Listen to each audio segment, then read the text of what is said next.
La justice française, 75% de femmes, 100% impartiales, enfin en théorie. Années 80, 25% de femmes dans la magistrature. Aujourd'hui, 75%.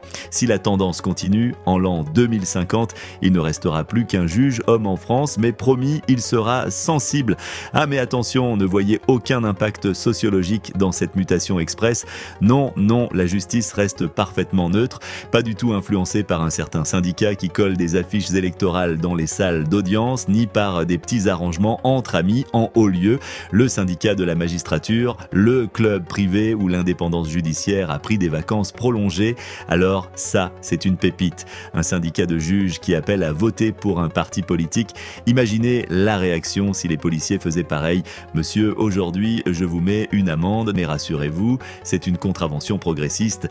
Et le meilleur, ce syndicat est majoritaire, ce qui signifie que les mêmes personnes qui vous jugent savent déjà pour qui vous devriez voter. Autant annuler les élections et distribuer directement des condamnations selon votre bulletin de vote, ce sera plus rapide.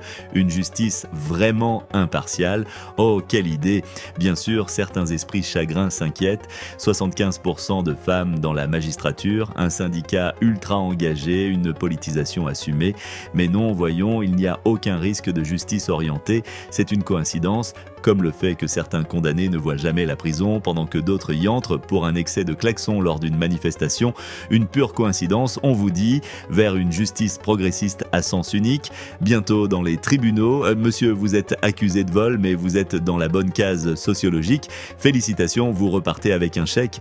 Ah, vous êtes du mauvais bord politique. Ah, si bon, eh bien, c'est 10 ans ferme, et en plus, vous paierez la cantine en prison. Alors, selon vous, la justice française est-elle toujours aussi aveugle? Loisé Chandelle, un média apolitique, indépendant et sans tabou. Ici, pas de consignes, pas d'orientation, juste des faits, des analyses et une bonne dose de réflexion, parce que la démocratie, c'est aussi poser des questions, même celles qui dérangent. Alors abonnez-vous tant que c'est encore légal.